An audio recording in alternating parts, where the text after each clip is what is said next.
Hello, class first. You all are welcome back again in your science class. आप सभी का आपकी विज्ञान क्लास में स्वागत है बच्चों। आज हम पढ़ेंगे एक नया पाठ 9 वायु यानी कि एयर। हमारे चारों ओर वायु है, परंतु हम वायु को देख नहीं सकते, केवल इसे महसूस अनुभव कर सकते हैं। बच्चों देखिए ना, हम क्या पढ़ रहे हैं। अगर आपने नोटिस किया होगा तो हम सभी अपनी बेसिक नेसेसिटीज के बारे में पढ़ते चले आ रहे हैं। हमने बच्चों खाने के बारे में पढ़ा, शेल्टर के बारे में पढ़ा बच्चों। फिर हमने क्या पढ़ा, हमने पिछले चैप्टर में जल के बारे में पढ़ा, और इस चैप्टर में हम पढ़ेंगे बच्चों वायु के बारे में कि बच्चों एयर भी जो है वो बहुत ज्यादा महत्वपूर्ण है। हमारे चारों तरफ हमारे क्या है बच्चों, चारों तरफ हमारे वायु है। वायु या हवा का जमीन में बहुत महत्वपूर्ण स्थान है बच्चों। इसके बिना कोई भी सजीव प्राणी जीवित नहीं रह सकता है।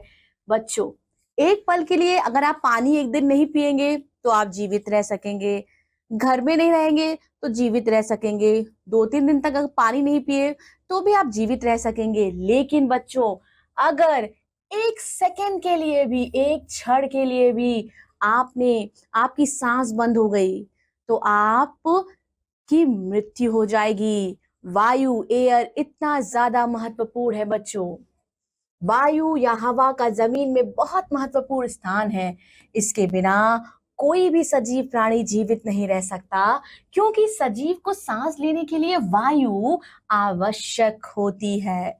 नीचे कुछ चित्र दिए गए हैं जिनसे हम वायु की उपस्थिति को महसूस कर सकते हैं। देखिए बच्चों, सबसे पहले आप ये देख रहे हैं ना, इसको गर्मी लग रही है। तो जब हम स्वयं की हाथ के पंखों से, जब हम स्वयं हाथ के पंखों से हवा करते हैं बच्चों, आप पंख होता है ना, पंखुड़ी होती है या बेना टाइप का होता है जिससे हम हवा करते हैं तो हमें हवा महसूस होती है।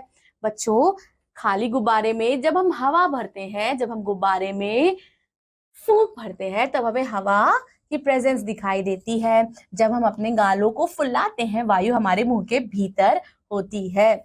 जब हम चलते हुए टेबल फैन के नजदीक होते हैं तब हमें हवा मिलती है। ठीक है बच्चों। हवा जो है वो चारों तरफ हवा है। चारों तरफ क्या है, हवा ही हवा है। इसी के वजह से जितनी भी लिविंग बीइंग्स हैं वो जीवित हैं। ठीक है, और इसी की वजह से बच्चों मनुष्य जो है वो पृथ्वी पर रह पा रहा है। समीर, मंद मंद गति से सुबह के बहने बहने वाली वायु को समीर कहते हैं। समीर किसे कहते हैं बच्चों, जो बहुत ही सॉफ्टली प्यारी प्यारी सुबह की हवा होती है। बच्चों अगर आप सुबह 4 या 5 बजे सुबह उठेंगे ना तो बहुत ठंडी ठंडी मीठी मीठी हवा बहती है, उसे हम समीर कहते हैं। पवन, विंड, मध्यम गति से चलने वाली वायु को पवन कहते हैं। आंधी व तूफान, स्टॉर्म और ह्यूरिकेन। ठीक है बच्चों, तो ये आप टाइप्स ऑफ एयर पढ़ रहे हो। हमने देखा समीर, हमने पढ़ा विंड। अब हम पढ़ेंगे बच्चों स्टॉर्म और ह्यूरिकेन के बारे में। तेज गति से चलने वाली व धूल से भरी वायु। बच्चों जब आंधी तूफान आता है और हवा के साथ साथ धूल भी आती है ना, उसको हम आंधी कहते हैं। यह वायु पत्तियों, शाखाओं या पेड़ों को हिला देती है, और कभी कभी बच्चों पेड़ों की जड़ों को भी हिला देती है, इतनी ज्यादा स्ट्रांग होती है। अत्यधिक तेज गति से चलने वाली भयंकर वायु को तूफान कहते हैं। तूफान में तेज हवा के साथ साथ बारिश और अक्सर गरज व बिजली भी होती है।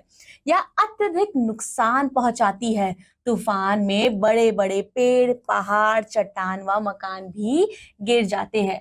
बच्चों ये देखिए आंधी व तूफान, हियर यू कैन सी कैसे आंधी और तूफान तबाही मचा रहा है। तस्वीर में देखिए वायु के गुण। बच्चों अब हम प्रॉपर्टीज ऑफ एयर पढ़ेंगे कि एयर के क्या क्या गुण होते हैं।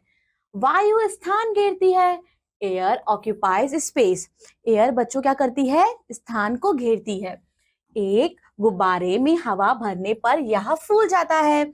जैसे ही हम गुब्बारे की हवा निकालते हैं यह पुनः अपनी मूल अवस्था में आ जाता है।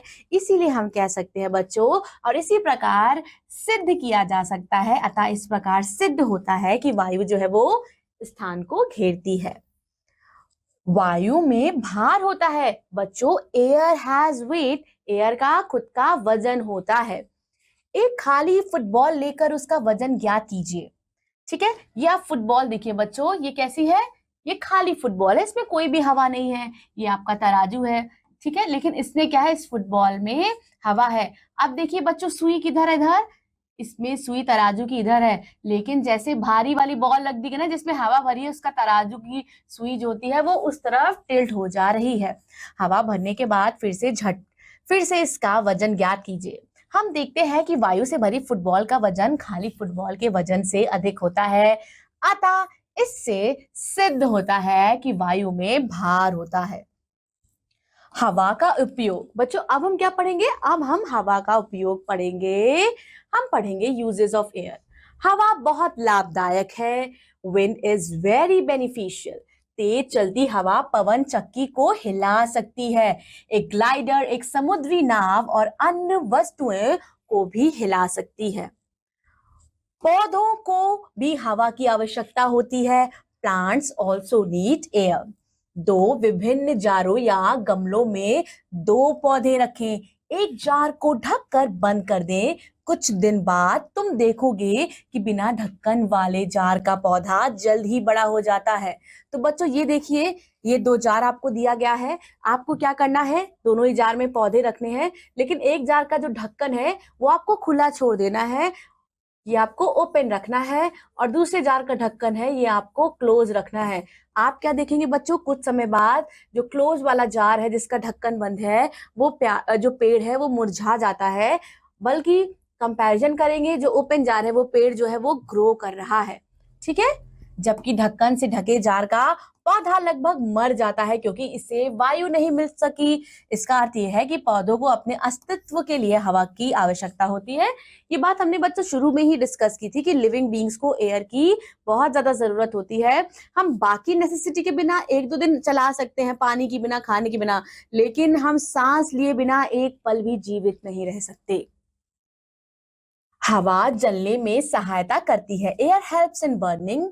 कैसे बच्चों, ये देखिए, यहाँ आपकी एक कैंडल है और यहाँ आपकी एक कैंडल है। दोनों ही कैंडल को जला दिया गया था, लेकिन ये कैंडल ओपन है, तो बच्चों यहाँ क्या है, ये हवा के सहारे ये जल रही है। लेकिन जैसे एक ग्लास करके कैंडल को ढक दिया गया, अब इसमें कोई एयर नहीं है, इसीलिए ये जो मोमबत्ती है वो बुझ गई। एक ग्लास लीजिए और इसकी तली पर एक मोमबत्ती को जलाइए, यह जलती रहती है। अब एक गिलास से इसे ढक दे।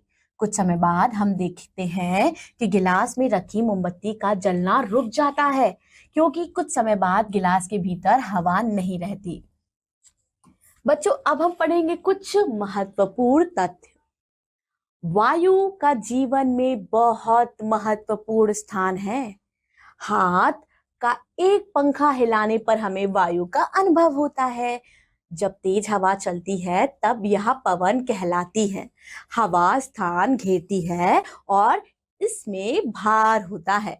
हवा जलने में भी सहायता करती है।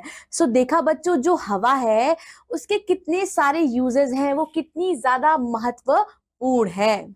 बच्चों ये पार्ट यहीं समाप्त होता है। पार्ट में जितनी भी एक्टिविटीज है आप एक बार जरूर ट्राई कीजिएगा, ताकि आपको और अच्छे से क्लियर हो जाए कि जो हवा है वो किस लिए इस्तेमाल होती है। हवा जलने में सहायता करती है, और बच्चों कैसे पेड़ के लिए भी हवा जो है आवश्यक है ना। सो ये एग्जांपल्स जो है, ये एक्टिविटी आप परफॉर्म कर सकते हैं। आपका पार्ट यहीं समाप्त होता है। पार्ट का अच्छे से अभ्यास करिएगा, और मैं आपसे मिलूंगी आपकी अगली कक्षा में। तब तक के लिए बच्चों अच्छे से पढ़ाई कीजिए, खुश रहिए, अपने माता पिता का कहना मानिए। Thank you so much, bye bye.